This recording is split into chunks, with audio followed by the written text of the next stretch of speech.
Alors, Rabotai, on va voir un petit sujet concernant la paracha de la semaine, donc paracha Vayetse. Il y a un sujet qui me touche à cœur, parce qu'il y a un vrai travail à faire dessus, et moi le premier. Donc c'est le sujet de la reconnaissance. Être modé à Kadosh Baruch Hu.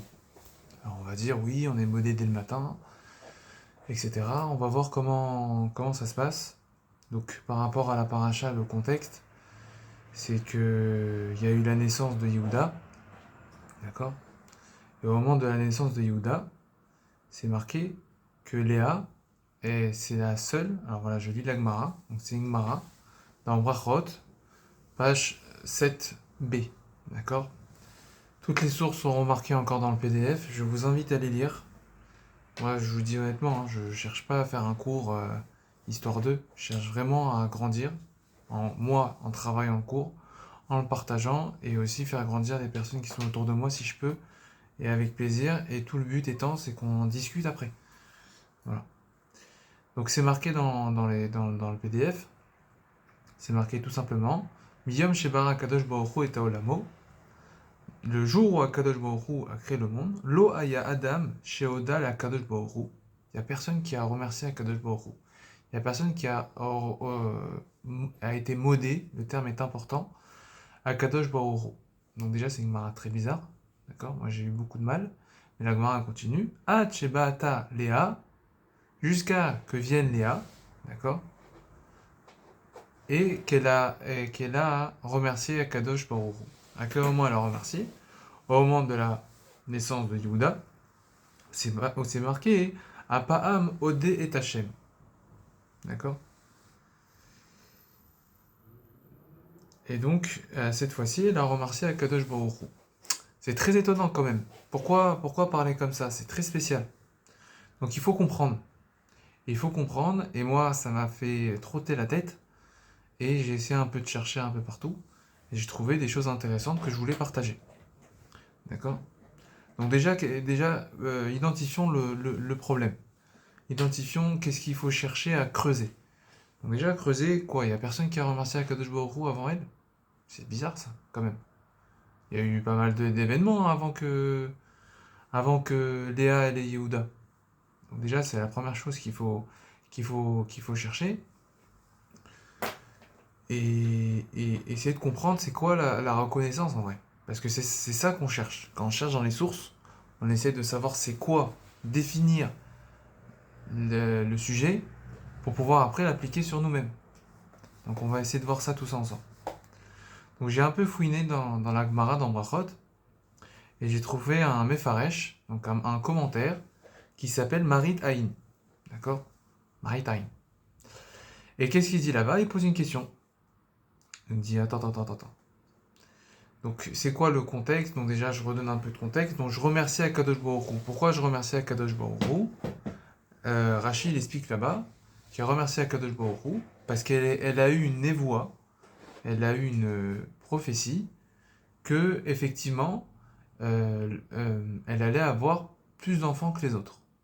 D'accord. Elle a vu qu'elle allait avoir plus d'enfants que les autres, donc à ce moment-là, elle a remercié Akadosh Baruch Hu. Elle a dit merci, tu m'as donné plus que ce que j'aurais dû recevoir. Alors le Maritaïn, il pose une question, il fait attends. Alors à partir de ce moment-là, à partir du moment où je ressens que je dois avoir plus d'enfants, c'est quand qu'elle a eu cette révélation? C'est au moment de Réhouven. C'est au moment du premier enfant, elle a su avant. D'accord. Donc pourquoi elle dit pas au premier enfant? Pourquoi le premier enfant elle l'appelle pas Yehuda? C'est ça qu'elle aurait dû faire, elle aurait dû appeler le premier enfant Yehuda. Pourquoi elle attend le quatrième pour pouvoir appeler son enfant Yehuda? Donc ça c'est la question qui est demandée ici. D'accord. Question très intéressante. Quand on lit un peu Rashi, la question pop aux yeux. Réponse encore plus intéressante que ça. Et pour voir que nous on est vraiment loin, et je dis pas qu'on est loin et on n'arrivera jamais. Non, il faut s'inspirer. Il faut s'inspirer d'eux. Il faut s'inspirer de nos patriarches. On dit Siman Maaseavot, Siman Labanim. Les actions de nos ancêtres sont un signe pour les enfants. Donc un signe dans le sens qu'on doit utiliser ça pour nous changer. Alors qu'est-ce qu'elle a fait? Pourquoi Léa n'a pas appelé son premier enfant Yehuda parce qu'elle ne voulait pas, euh, elle voulait pas que Rachel elle sente mal. Parce que, parce que déjà qu'elle ait eu le premier enfant Reuven, bah Rachel, ça l'a senti mal. Alors si je mets une couche en plus en disant, bah en plus, je l'appelle Yehuda, parce que Yehuda, ça veut dire que je vais avoir plus d'enfants que tout le monde, et bah ça va lui faire beaucoup de souffrance. Et moi, je veux pas le faire. Donc je me tais. Je me tais, je dis rien. Voilà, il y a d'autres réponses. Mais cette réponse-là, elle est très intéressante, je trouve. Qu'il faut avoir cette capacité de réfléchir aux conséquences de nos actes, en fait. Vous allez me dire que c'est simple à dire, mais c'est tellement dur à faire. Et il faut de la pratique, il faut des exemples, il faut des gens exemplaires autour de nous qui fassent ça. Voilà. Il faut avoir cette capacité à... Attention, si je fais ça, ça peut faire du mal à l'autre. Alors nous, on a un peu bébête. On va dire, mais attends, ça y est, c'est bon au bout d'un moment. On peut, on peut vivre un peu, hein. Parce que si je dois réfléchir à chaque fois de ce que je fais, on vit plus. Oui, au début c'est un peu dur, mais après il y a des réflexes qui se font. Il y a des réflexes qui se font justement pour pas mettre quelqu'un mal à l'aise de quelque façon. Surtout que là, dans le contexte, elle a rien fait, hein. Si elle appelle son fils Yehuda, il n'y a rien de méchant. Et pourtant, elle fait quand même attention à ça. Donc il faut avoir cette capacité. Je fais une parenthèse parce que pour moi elle est importante. Ils vont dire ah ça c'était à l'époque, nous ça y est, on n'a plus besoin. Euh, on est trop loin de ça, Irida Tadorot. Non, on peut le faire. On peut le faire, pourquoi on le ferait pas? Juste parce qu'on se sent nul, parce qu'on a Irida Tadorot, parce que les Dorot ont baissé et donc on n'est plus nul. Bah moi j'accepte pas. Moi j'accepte pas de me dire que je suis nul et donc à cause de ça je peux pas avancer. Faut pas réfléchir comme ça. Parce que j'ai entendu des gens dire ça, et j'ai entendu même des rabbinés me dire ça, et moi, la vérité, je comprends pas. Voilà. Si on peut m'expliquer. Alors, comme Yerida Tadorot, alors on demande moins. Non, on demande le maximum. Et c'est vrai que peut-être qu'on est moins bien qu'avant, mais ça, on peut le faire, c'est à notre portée. Alors, on le fait. On le fait, il n'y a, rien- y a rien de méchant. C'est que du bien. Donc ça, c'est ce que le Maritaïn, il dit. D'accord. Donc je trouve ça très très intéressant déjà. À part ça, il y a une autre question. Et ça, c'est une question marquante. D'accord. Au Hachem, moi j'ai pu avoir la question, j'en suis très content. C'est que on dit un Mizmor qu'on connaît, Mizmor Shalem Shabbat, Tov Laodot Lachem. D'accord. Donc c'est un Mizmor où le jour de Shabbat, c'est marqué que c'est bien de remercier Hachem, d'accord, etc. C'est même une chanson que tout le monde connaît. Et c'est marqué Tov Laodot Lachem. Quand on connaît un peu les Midrash, etc., le Pirkei de Rabbi Eliezer, il dit que Rabbi Ishmael, il dit que c'est un Mizmor qui a été dit par Adam Arishon, d'accord. Donc ça veut dire que c'est Adam Arishon qui a dit cette phrase-là, et tout le Mizmor qui suit. Et de plus, et après ça s'est estompé, donc on l'a oublié. Et après, Moshe Rabbeinu, il a renouvelé ce Mizmor qu'Adam Arishon a dit. D'accord. Je ne sais pas de quelle manière il a renouvelé, est-ce qu'il a retrouvé, est-ce qu'en fait il l'a dit et par coïncidence ça a fait que Adam Arishon et Moshe Rabbeinu ont dit la même chose. Je ne sais pas, mais en tout cas c'est un Mizmor qui a été dit. D'accord. Et donc si on voit bien le Mizmor, c'est marqué qu'il est bien de remercier Hachem. D'accord. Donc d'après ça, c'est Adam Arishon qui a dit en premier qu'il est bien de remercier Akadosh Baruch Hu. Donc, mais Adam Arishon, il est avant Léa. Donc comment ça se fait que la Gemara au-dessus, où la Gemara a dit que c'est la première qui a remercié Hachem? Mais non, c'est Adam Arishon. Le premier homme, il a remercié. Faut arrêter de dire que l'homme, il remercie pas. Le premier homme, il a remercié directement. C'est ça qu'il faut dire. Donc ça, c'est la grosse question du Mefarech qui s'appelle Petach Enaim. Une grosse question, c'est Adam Arishon qui a remercié avant Léa. Donc comment ça se fait que la Gemara a dit que c'est Léa qui est la première qui a remercié? D'accord. Donc ça, c'est la question. Donc les réponses viennent de soi. Donc déjà, c'est parce que c'est marqué Tov Laodot. C'est bien de remercier. C'est pas pareil que de remercier soi-même. Là, dans ce que Adam Arishon il dit, On voit pas qu'il remercie. Peut-être qu'il est, je suppose, et c'est ça qui est un peu expliqué dans Petach Naïm, il a juste dit c'est bien de remercier, mais est-ce qu'il a remercié lui-même? Pas forcément, c'est pas aussi évident que ça. Donc on peut comprendre la Gemara que c'est elle qui a remercié de soi-même. D'accord?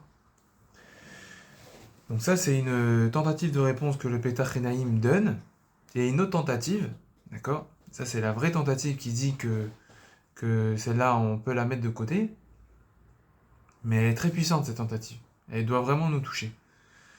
Et moi, ça me touche le premier parce que c'est très dur de nos jours d'étudier cette réponse.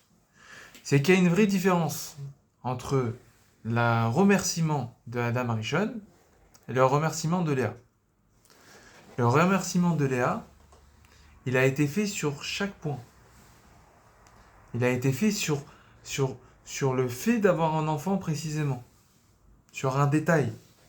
Ce qui n'est pas le cas avec Adam Arishon, si on lit la suite du Passouk, où il remercie sur le fait qu'il y a le matin, le fait qu'il y a la nuit, des choses très classiques, des choses très banales à nos yeux.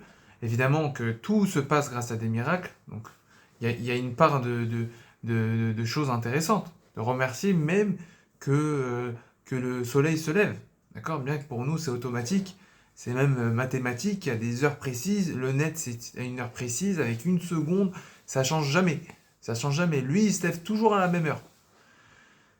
Mais c'est très général. Ce qui n'est pas le cas avec Léa qui a remercié sur chaque point. Et c'est ça que la Gemara a dit. C'est la seule qui a remercié sur un point précis. Et pas remercié sur quelque chose de général. Et ça doit nous toucher. Parce que malheureusement, on vit dans un monde où ça va très très vite. D'accord? On perd pas de temps, ça va très vite. Et donc, on veut tout vite. Et donc à la fin, on remercie jamais rien. On prend jamais le temps de remercier. On prend jamais le temps de prendre du recul. On a toujours la tête dans le guidon ou la tête dans l'écran. Et on est toujours à l'affût. On veut être diverti et on prend jamais le temps. Et là, on nous dit stop. Prends du temps. Remercie sur tout. Remercie sur même les détails. Pas sur les choses générales. Et je vais même approfondir un peu plus que ça.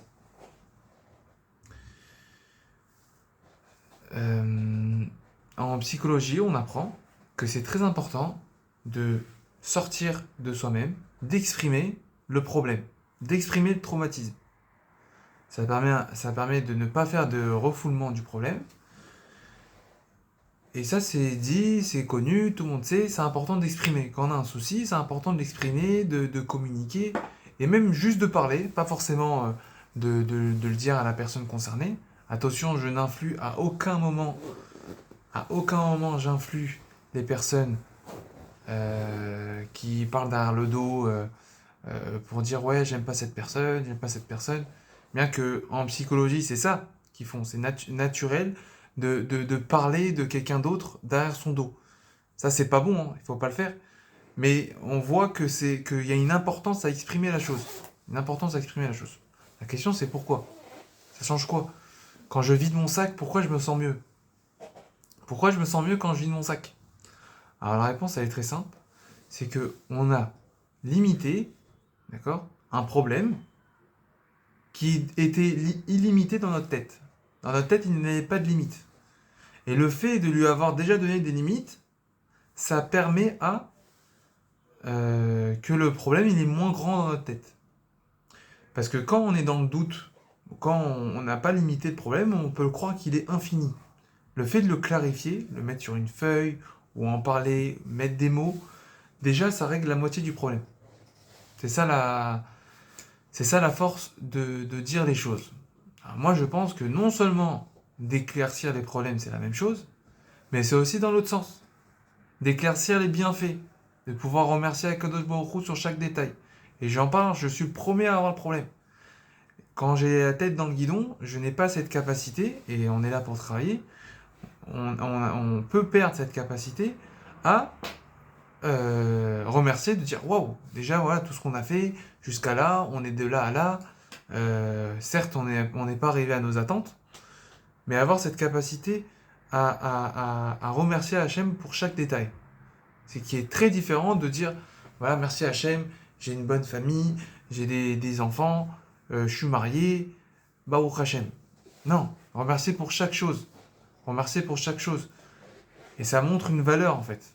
Quand je dis limiter le problème, quand c'est le cas d'un problème refoulé, c'est aussi de le clarifier, c'est de l'identifier. Et le fait de remercier lorsque on a des bienfaits, c'est exactement le même système que d'identifier le problème lorsque c'est le cas d'un problème. Et donc c'est ça qui est dit ici. Léa, elle a remercié pour son 4e enfant. Elle a pris le temps, elle a dit merci. Et c'est pas juste qu'elle a pris le temps, elle a mis son nom dessus. Dès qu'elle va l'appeler, elle va se remercier, elle va se rappeler de ce remerciement. Alors comme j'ai dit tout à l'heure, c'est une tentative de réponse. Ce n'est pas une réponse. Pourquoi? Et c'est ça que j'aime chez les rabbinim, c'est qu'ils vont jusqu'au fond du problème. C'est que le Tov Leodot Lachem, il n'a pas été dit sur le remerciement. Parce que voilà, déjà, il faut savoir, je l'ai mis dans le PDF. Voilà, je suis allé voir dans Revolut, j'ai mis c'est quoi le Hodot. Le Hodot, ça veut dire plein de choses. Et c'est très intéressant. Ça veut dire remercier, ça veut dire admettre, ça veut dire avouer, reconnaître, dire, accepter, confesser, plaider. Voilà, ça peut dire plusieurs choses en fonction du contexte. Et le Peter Renaï nous explique que le Pirkei Rabbi Eliezer, d'accord, quand il explique là-bas, il dit que le Hodot là-bas, c'est pas remercier, c'est reconnaître. Mais c'est pas reconnaître les bienfaits, c'est reconnaître autre chose qu'on va voir ça tout de suite. Donc en gros, tout ce qu'on a dit, ça ne fonctionne pas pour expliquer notre problématique, où la problématique c'était de savoir, mais attendez, Adam Arishon, c'est lui qui a remercié en premier. Et c'est pas Léa. C'était ça notre problème au début. Là, on répond, on dit non. Adam Arishon, il parle pas de remercier les bienfaits, il parle d'autre chose. Donc, il y a plus de soucis. Donc, on a répondu à la question. Mais le fait de remercier dans les détails, ça, il faut le garder. C'est super important. Et moi, Bezrat Hashem, je vais y travailler dessus. C'est super important. Mais pour revenir, parce qu'il faut dire la vérité toujours, quand on parle d'Adam Arishon, quand Adam Arishon a dit ça, c'est pas reconnaître les bienfaits, c'est de reconnaître nos erreurs à nous. C'est avoir cette capacité de reconnaître les erreurs à nous. Donc quand tout à l'heure j'ai mélangé le fait de reconnaître les problèmes qu'on a et de reconnaître les bienfaits, c'est aussi reconnaître les erreurs qu'on fait. D'accord? Ça permet vraiment d'identifier, ça permet vraiment de clarifier chaque chose. Et il explique là-bas que oui, effectivement, si tu reconnais à Hachem les erreurs que tu as fait, d'accord, Veozev, et que tu les abandonnes, donc en 2 mots, c'est la tchouva, d'accord, ça nous sauve du Gehinom. Donc ça, c'est un sujet en soi. Qu'est-ce qu'il est Mechadesh? Qu'est-ce qui nous dit en plus le Pirkei Rabbi Eliezer? Oui, bah c'est la tchouva en 2 mots. Donc évidemment, si je fais tchouva, je ne vais pas au Gehinom. C'est le principe de la tchouva en fait. Donc qu'est-ce qu'il veut nous dire? Ça, je sais pas. S'il y a quelqu'un qui peut m'aider, bracha, je suis tout oui. Mais en tout cas, ce qu'il voulait nous dire à Adam Arishon, c'est de comprendre, c'est de reconnaître nos fautes. Être capable de reconnaître nos fautes, bien clarifier les fautes qu'on a faites, etc. Si je dois résumer quelque chose, c'est de prendre le temps, bien qu'on vit dans un monde qui va très très vite, c'est de prendre le temps de poser les choses. Voilà, c'est important. On ne les pose pas. Poser les bons côtés, pas que les mauvais. Parce que très souvent, quand on est, moi c'est mon cas, quand on est dans, on a de l'ambition ou on est dans on veut toujours avancer, d'accord, bah on se rend pas compte du chemin qu'on a fait. Donc prendre du recul et dire voilà, incroyable, on a fait ça, Hachem il m'a donné ça, merci, je le remercie. Et ça on le fait pas. Pendant la Mida, on le fait pas. On pourrait le faire. Au lieu de sortir son téléphone en attendant la Chazara, on prend 3 minutes de plus pour faire la Hamida. Pour dire, voilà, merci Hachem, aujourd'hui tu m'as permis de faire ça. J'ai eu un timing de fou. J'ai eu un rendez-vous de fou. Voilà, merci. Ça prend 30 secondes, on le fait pas. Et c'est important. C'est important jusqu'à même qu'il y avait une tentative de réponse à dire que il y a que Léa qui a remercié. Et personne d'autre. Parce que elle a pris le temps. Alors nous aussi, prenons le temps de poser les choses. Prenons le temps de remercier Akadosh Baruch Hu et de poser les choses. Je finirai par ça. J'ai lu quelque chose hier, intéressant. Ça parle sur l'entrepreneuriat, où il expliquait qu'il y a une personne qui a interviewé 50 personnes qui ont réussi dans l'argent, on va dire. Et ils lui ont demandé quelle a été la différence entre vous et les personnes qui n'ont pas forcément réussi. Alors, il y a 49 personnes sur 50, donc c'est énorme, qui ont répondu que la chose qu'ils faisaient chaque jour, c'est de poser les choses. C'est de prendre une feuille, prendre un stylo et de lister qu'est-ce qu'on va faire. D'accord? En gros, c'est de clarifier, c'est d'identifier. Et grâce à ça, ça leur a permis que dans la journée, voilà, aujourd'hui je fais ça, ça, ça, ça et ça. Au lieu de faire des travers parce qu'il faut réfléchir, etc., ils ont posé les tâches à faire. Et je pense que c'est exactement la même idée. Il faut poser les choses que Hachem nous a données. Il faut poser les problèmes. Il faut poser les remerciements. Il faut poser ce qu'on a pu faire jusqu'à là. Et tout ça, le fait de clarifier, et ben grâce à ça, on va beaucoup plus vite. Parce que malheureusement, on se dit, mais moi, j'ai pas le temps. Et c'est ça que tout le monde s'est dit pendant les 21 minutes et 18 secondes. J'ai pas le temps de prendre le temps de remercier. J'ai pas le temps, moi, je trace, j'ai plein de choses à faire, moi, je suis très occupé. Oui, mais on gagne du temps en faisant ça. Parce que le nombre de temps qu'on perd à dire, bon, aujourd'hui, je dois faire quoi donc je devais faire quoi exactement. Non, si tu clarifies, tu prends un peu de temps, en fin de journée, par exemple, ou en début de journée, à dire, voilà, moi, je dois faire ça, ça, ça, ça, ça, ça, on ira beaucoup plus vite. On ira beaucoup plus vite. Et pareil, pour le fait de remercier Akadosh Baruch Hu, ça va beaucoup plus vite si on le pose, si on arrive à le clarifier. D'accord? Déjà, il faut le faire, c'est sûr. Et si on arrive à clarifier, c'est encore mieux. Et pareil avec les problèmes. Être capable de clarifier les choses. Donc je ne savais pas que j'allais dire que tout est lié, mais sincèrement, il faut clarifier. Voilà. Et le fait de remercier Akadosh Baruch Hu fait partie de ça. Pas juste remercier pour les choses générales, merci pour la famille, les enfants que vous me donnez. Non, c'est clarifier chaque chose. Et moi, Bezrat Hashem, je prends sur moi de faire ça. Et j'espère qu'on va pouvoir tous avancer ensemble. En tout cas, Chazak ou Baruch, Ve Shabbat Shalom. Kol Tov.